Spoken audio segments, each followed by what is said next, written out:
तो दोस्तों जैसा कि यार 29 फरवरी को आपका क्लास 12th मैथ्स का पेपर होने वाला है। तो देख सकते हो यार आज हम आपके लिए लेके आ चुके हैं क्लास 12th मैथ्स का एकदम वायरल पेपर, ठीक है, जो कि यूपी बोर्ड ने खुद जारी किया। देख सकते हो इंटरमीडिएट परीक्षा वर्ष 2023-24 गणित प्रतिदर्श प्रश्न पत्र, केवल प्रश्न पत्र, ठीक है। ये यूपी बोर्ड की वेबसाइट पर खुद जारी किया गया है और इसके क्वेश्चन पेपर में पक्का ही आएंगे, ठीक है। देख सकते हो समय 3 घंटे 15 मिनट का होगा, पूर्णांक 100 नंबर का होगा, ठीक है। और यहाँ पे आपको कुछ निर्देश भी दिए जाएंगे कि प्रारंभ के 15 मिनट परीक्षार्थियों को प्रश्न पत्र पढ़ने के लिए निर्धारित है और यहाँ पे नोट दिए जाएंगे कि इस प्रश्न पत्र में कुल 9 प्रश्न हैं, सभी प्रश्न अनिवार्य है। प्रत्येक प्रश्न के प्रारंभ में स्पष्ट उल्लेख है कि उसके कितने खंड करने हैं और प्रत्येक प्रश्न के अंक उनके सम्मुख अंकित हैं और प्रथम प्रश्न से आरंभ कीजिए और अंत तक करते जाइए। जो प्रश्न ना आता हो उसमें समय व्यर्थ न कीजिए। तो इस टाइप से आपको निर्देश दिए जाएंगे। तो देख सकते हो ये पूरा पेपर है और ऐसा ही पेपर आपको 29 फरवरी को देखने को मिलेगा, ठीक है। तो चलो शुरू करते, कैसे क्वेश्चन आएंगे आपको 29 फरवरी को, आपको इसी पेपर को देख के समझना है और एक एक क्वेश्चन को तैयार करना है, ठीक है। तो देख सकते हो क्वेश्चन देखते हैं। तो यार अगर भाई चैनल पे नए हो तो चैनल को सब्सक्राइब कर लो, क्योंकि मैथ्स की तगड़ी तैयारी चल रही है चैनल पे और एकदम मस्त नंबर भी हम लोग लाएंगे, ठीक है। तो देख सकते हो क्वेश्चन नंबर 1 है, सही विकल्प चुनकर अपनी उत्तर पुस्तिका में लिखिए। पहले का नंबर है कि मान लीजिए f of x equal to 3x द्वारा परिभाषित फलन f इस प्रकार के r टेंडिंग टू r। सही उत्तर चुनिए। पहला ऑप्शन f एकाकी आच्छादक फलन है, दूसरा ऑप्शन f बहु एकाकी आच्छादक फलन है, तीसरा ऑप्शन f एकाकी है परंतु आच्छादक नहीं, चौथा ऑप्शन f ना तो एकाकी है और ना ही आच्छादक। तो देखो यार एक चीज़ जान लो, इस वाले वीडियो पे हम आपको केवल जो बहुविकल्पी प्रश्न है उसके केवल ऑप्शन बताएंगे। अगर इसका फुल सॉल्यूशन वीडियो चाहते हो आप लोग तो आप कमेंट करके बताना। जितनी आपकी कमेंट आएगी उतनी ही जल्दी बहुत जल्द आपको इसका पूरे पेपर का सॉल्यूशन वीडियो ला देंगे, जो कि कम से कम 1 घंटे का होगा। पूरा पेपर आपको सॉल्व कर देंगे, ठीक है, क्योंकि इसी पेपर के क्वेश्चन 29 फरवरी को आपको मिलेंगे, ठीक है। तो कमेंट ज़्यादा से ज़्यादा करना। आज का पेपर देख लो केवल ये कैसे प्रश्न आपको आएंगे। सॉल्यूशन चाहते हो तो कमेंट करना, ठीक है। तो कह रहा था कि आपको बताना फलन किस प्रकार का, f of x equal to 3x। तो ये जो है एक एकाकी और आच्छादक फलन है, पहला ऑप्शन इसका सही हो जाएगा, ठीक है। फिर यदि समुच्चय n में r equal to a comma b इस प्रकार है कि a बराबर b-2 कामा b ग्रेटर देन 6 द्वारा प्रदत्त संबंध r है, निम्नलिखित में से सही उत्तर चुनिए। तो देखो यहाँ पे बात करें तो b को 6 से ज़्यादा बताया गया है, मतलब b ग्रेटर देन 6। तो जिसमें b 6 से ज़्यादा होगा वही ऑप्शन होगा। देख सकते हो a कामा b है ना, तो इसमें तो b ये वाला होगा, 4 है अर्थात 6 से कम है, तो ये ऑप्शन तो होना ही नहीं है। इस पे देखें अगर तो b की जगह 8 है, अगर हम यहाँ पे b की जगह 8 रख दें तो 8 - 2 मिला के आ जाएगा 6, तो a की वैल्यू हो जाएगी 6, ठीक है। तो a की वैल्यू 6 तो है नहीं, यहाँ पे 3 है। तो अगर इस वाले ऑप्शन की बात करें, अगर हम देखो 6 से ज़्यादा है तो यहाँ पे भी b की वैल्यू 8 है अर्थात 6 से ज़्यादा है। तो अगर हम b की वैल्यू यहाँ पे रख दें 8, तो 8 - 2 अर्थात 6 आ जाएगा, तो a इक्वल टू 6। तो ये वाला ऑप्शन आपका सही हो जाएगा। कुछ नहीं करना, बस a इक्वल टू b - 2 पे आपको सारी वैल्यू रख के देखनी है और जो ऑप्शन आए वो सही हो जाएगा, ठीक है। तो ये तीसरा नंबर ऑप्शन इसका हो जाएगा। फिर है आपका नंबर की समाकलन x e की पावर x dx का मान ज्ञात कीजिए, ठीक है। तो जब आप x e की पावर dx का मान ज्ञात करोगे तो इससे जो आंसर आएगा वो आएगा e की पावर x - 1, ठीक है। तो इसको आपको सिंपल समाकलन कर देना है, ठीक है। तो ये आपका नंबर क्वेश्चन था। देख सकते हो कैसे क्वेश्चन आते हैं और सेम क्वेश्चन आपको देखने को मिलेंगे 29 फरवरी को। तो आपसे कह रहा है अगर सॉल्यूशन चाहते हो तो कमेंट करके बताना। तो आप देख सकते हो प्रश्न संख्या 1 का घ कह रहा अवकल समीकरण 2x² d² y/dx² - 3dy/dx + y = 0 की कोटि बताइए। तो देखो कोटि कैसे निकाली जाती है, मतलब देखो अगर dy/dx है, देखो अगर आपके पास dy/dx है तो उसकी कोटि कितनी होगी 1, अगर d² y/dx² है तो उसकी कोटि होती है 2। तो इस पे देख सकते हो d² y/dx² सबसे ज़्यादा वाला, तो इसकी कोटि कितनी हो जाएगी 2। तो ये पहला नंबर ऑप्शन इसका सही हो जाएगा। फिर है आपका यदि सदिश ये और ये परस्पर लंब है तो लैम्डा का मान ज्ञात कीजिए। तो एकदम आसान है, इसको a वेक्टर मान लो, इसको b वेक्टर मान लो और यहाँ से a vector dot b vector equal to 0 कर दो, क्योंकि आपसे कहा गया परस्पर लंब है। तो a vector dot b vector equal to 0 हो जाएगा और यहाँ से लैम्डा का मान निकाल लेना, तो लैम्डा की वैल्यू आ जाएगी 2, ठीक है।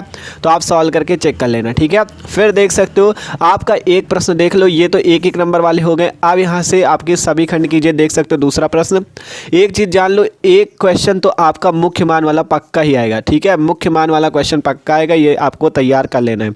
देख सकते हो cot इनवर्स -1/√3 का मुख्य मान ज्ञात कीजिए, तो एकदम आसानी से आप इसे भी कर सकते हो।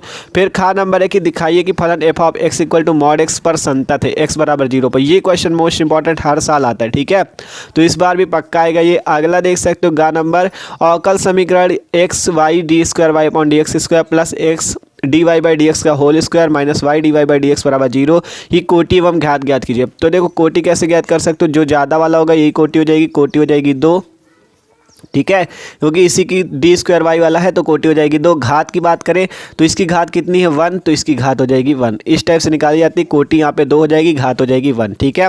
तो क्वेश्चन एक एक इंपॉर्टेंट है, आपको इस वीडियो पे केवल क्वेश्चन बताएंगे, कौन कौन से क्वेश्चन आप देख लो, इनको आपको तैयार करना है। जब ना आए तो आप कमेंट करना, पूरा पेपर सॉल्व कराएंगे, 1 घंटे का वीडियो आएगा, पूरा सॉल्व करा देंगे, ठीक है। फिर देख सकते हो घा नंबर क्वेश्चन, दो बिंदुओं -2, -4, -5 और 1, 2, 3 को मिलाने वाली रेखा की दिक कोसाइन ज्ञात कीजिए। 1 नंबर का क्वेश्चन है ये भी मोस्ट इंपॉर्टेंट, ठीक है।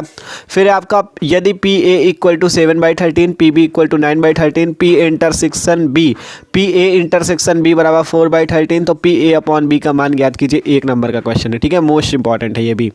फिर है तीसरा नंबर प्रश्न, 2 नंबर वाले प्रश्न देख लो कैसे प्रश्न आए थे इस मॉडल पेपर पे। यदि A = 1, 2, B = 3, 4, तो A और B के बीच संबंधों की संख्या ज्ञात कीजिए। 2 नंबर का प्रश्न है। फिर है यदि y = A sin x + B cos x, तो सिद्ध कीजिए d² y/dx² + y = 0। 2 नंबर का ये भी है, ठीक है। फिर एक गा नंबर प्रश्न, सदिशों i cap -2j cap + 3k cap और 3i cap -2j cap + k cap के बीच का कोण ज्ञात कीजिए। 2 नंबर का क्वेश्चन, ठीक है। फिर यहाँ पे घा नंबर देख सकते हो, ये क्वेश्चन भी इंपॉर्टेंट है और आसान एकदम सा है, देख सकते हो। यदि x 2 और 3 इसमें लिखा हुआ है क्वेश्चन पे, आपका आव्यूह का सवाल है, +y -1 1 = 0.5, तो x और y का मान ज्ञात कीजिए। 2 नंबर का है, ठीक है। तो देख सकते हो यार कैसे क्वेश्चन आएंगे, ठीक है, इससे आपको इंपॉर्टेंट क्वेश्चन का पता चलेगा और इनको तैयार कर लेते हो तो पेपर में पक्का आएंगे, ठीक है। फिर प्रश्न संख्या 4 देखो, सभी खंड कीजिए, दिखाइए कि प्रदत्त फलन f of x = 7x - 3 r पर एक वर्धमान फलन है। 2 नंबर का प्रश्न है ये, ठीक है। तो देख सकते हो आप कैसे प्रश्न आ रहे हैं आपके पेपर पे। फिर है चौथे का खा नंबर प्रश्न, सदिश a वेक्टर + b वेक्टर और a वेक्टर - b वेक्टर में से प्रत्येक के लंबवत मात्रक सदिश ज्ञात कीजिए, जहां a vector = i cap + j cap + k cap, b vector = i cap + 2j cap + 3k cap है, ठीक है। 2 मार्क्स का है, देख सकते हो। 2 नंबर का मोस्ट इंपॉर्टेंट है, ठीक है। आपको लंबवत मात्रक सदिश ज्ञात करना है 2 नंबर पे। फिर उस समांतर चतुर्भुज का क्षेत्रफल ज्ञात कीजिए जिसकी संलग्न भुजाएं इतनी इतनी द्वारा दी गई है। 2 नंबर का क्वेश्चन, समांतर चतुर्भुज का क्षेत्रफल ज्ञात करना है। फिर ये वाला क्वेश्चन मोस्ट इंपॉर्टेंट है, ठीक है, ये क्वेश्चन मोस्ट इंपॉर्टेंट है। कह रहा है A और B ऐसी घटनाएं हैं जहां PA = 1/2, PA यूनियन B = 3/5 तथा PB = P, तो P का मान ज्ञात कीजिए जहां घटनाएं क्या है, परस्पर अपवर्जी है। 2 नंबर का क्वेश्चन है। फिर 5वां प्रश्न देख सकते हो, सभी खंड कीजिए, का नंबर है 5 का, 5 नंबर वाले क्वेश्चन है ये। सिद्ध कीजिए कि पूर्णांकों के समुच्चय z में r = a, b इस प्रकार की संख्या 2a - b को विभाजित करती द्वारा प्रदत्त संबंध एक तुल्यता संबंध है, ठीक है। तो तुल्यता संबंध का एक क्वेश्चन तो पक्का ही समझ लो, यह आता हर साल है तुल्यता संबंध वाला 5 नंबर पे, ठीक है। फिर खा नंबर है, यदि a = 2 1 3 -4, यहाँ पे 2 लिखा है, 1 है, 3 -4, b = 1 -1 -2 3, तो सिद्ध कीजिए AB का inverse = B inverse A inverse, ठीक है, 5 नंबर का। फिर गा नंबर है, फलन sin x की पावर cos x का x के सापेक्ष अवकलन ज्ञात कीजिए। 5 नंबर का, ठीक है। फिर देख सकते हो इंटीग्रेशन -π/4 से π/4 sin² x dx का मान ज्ञात कीजिए। ये क्वेश्चन भी 5 नंबर का है। फिर है आपका अंगा नंबर की रेखाओं r vector = i cap + 2j cap - 4k cap plus lambda 2i cap + 3j cap + 6k cap और r वेक्टर = ये के बीच की न्यूनतम दूरी ज्ञात कीजिए। 5 नंबर का क्वेश्चन है, ठीक है। फिर देख सकते हो 5 नंबर वाले 6वें पे भी प्रश्न है कि सभी खंड कीजिए। देख सकते हो ये संतत और असंतत वाला 5 नंबर पे आ जाता है हर साल। देख सकते हो, दिखाइए कि f of x = mod x/x यदि x बराबर नहीं 0 और यहाँ पे 0 यदि x बराबर 0, तो आपको असंतत फलन दिखाना है 5 नंबर का, ठीक है। फिर है x बराबर 0 एवं x बराबर 2π के मध्य वक्र y बराबर cos x के घिरे क्षेत्र का क्षेत्रफल ज्ञात कीजिए। 5 नंबर का क्वेश्चन है ये, ठीक है। तो देख सकते हो भैया कैसे क्वेश्चन आते हैं। ऐसा सेम क्वेश्चन आपको देखने को मिलेगा 29 फरवरी को। फिर देख सकते हो गा नंबर पी का मान ज्ञात कीजिए। ताकि रेखा है 1 - x/3 equal to 7y - 14/2p equal to x - 3/2 और ये वाला परस्पर लंब हो। ठीक है, पी का आपको मान ज्ञात करना है जब ये रेखा और ये रेखा परस्पर लंब है 5 नंबर का। ठीक है, गा नंबर है निम्न व्यवरोधों के अंतर्गत x z equal to 3x + 2i का न्यूनतमीकरण कीजिए। इसका आपको न्यूनतम z का मान निकालना है। z मिनिमम की वैल्यू निकाली, 5 नंबर का जो ग्राफ बना के पूरा होगा वही करना है। ठीक है, फिर अंगा नंबर है एक छात्रावास में 60% विद्यार्थी हिंदी का, 40% अंग्रेजी का और 20% दोनों अखबार पढ़ते हैं। प्रायिकता ज्ञात कीजिए कि वह ना तो हिंदी और ना ही अंग्रेजी का अखबार पढ़ती है। दूसरा, यदि वह हिंदी का अखबार पढ़ती है तो उसे अंग्रेजी का अखबार भी पढ़ने वाली होने की प्रायिकता ज्ञात कीजिए। ये आपका 5 नंबर का है। ठीक है, फिर देख सकते हो आपका 7वां प्रश्न, निम्नलिखित में से किसी एक खंड को कीजिए। इन दोनों में से किसी एक को करना है। 8 नंबर का सवाल है। देख सकते हो ए इनवर्स इक्वल टू ये दिया है, बी इक्वल टू ये दिया है, ए बी का होल इनवर्स ज्ञात करना है। 8 नंबर का सवाल है। ठीक है, और खा नंबर है निम्नलिखित समीकरण निकाय को आव्यूह विधि से हल कीजिए। आव्यूह विधि वाला क्वेश्चन तो 100% ही मान लो, हर साल ही आता है ये तो। ठीक है, तो इन दोनों में से एक खंड करना है, चाहे ये वाला कर लो चाहे ये वाला कर लो, 8 नंबर मिल जाएंगे। 8वां नंबर प्रश्न है निम्नलिखित में से किसी एक खंड को हल कीजिए। सिद्ध कीजिए कि आयत त्रिज्या के गोले के अंतर्गत विशालतम शंकु का आयतन गोले के आयतन का 8/27 होता है। 8 नंबर का। खा नंबर है कि अवकल समीकरण dy/dx - y equal to cos x का व्यापक हल ज्ञात कीजिए। ये क्वेश्चन भी 8 नंबर का है। इन का और खा में करना एक ही है। ठीक है, देख सकते हो यहाँ पे पढ़ लिया करो। कह रहा है निम्नलिखित में से किसी एक खंड को हल कीजिए। ठीक है, फिर देख सकते हो ये दोनों क्वेश्चन एकदम वायरल वाले क्वेश्चन। 9वां नंबर देख लो, निम्नलिखित में से किसी एक खंड को हल कीजिए। का नंबर है integration 0 to π/2 log sin x dx का मान ज्ञात करो। 8 नंबर का। खा नंबर है इंटीग्रेशन 0 to π x dx बटे में a² cos² x + b² sin² x का मान ज्ञात कीजिए। 8 नंबर। देख सकते हो 8 नंबर पे कौन कौन सा सवाल पूछे गए, करना एक ही है। ठीक है, दोनों में से एक ही करना है। तो देख सकते हो कैसे सवाल है, मोस्ट इंपॉर्टेंट क्वेश्चन पूछे गए थे मॉडल पेपर पे, और ऐसा ही पेपर आपको 29 फरवरी को देखने को मिलेगा। तो यार वीडियो अच्छा लगा हो तो लाइक कर देना, और चैनल पे न हो तो सब्सक्राइब जरूर कर लेना। और देखो यार कमेंट करके बताना अगर आपको इसका सॉल्यूशन चाहिए, तो पूरा सॉल्यूशन वीडियो जल्द ही आ जाएगा। ठीक है, तो okay, thanks for watching this video.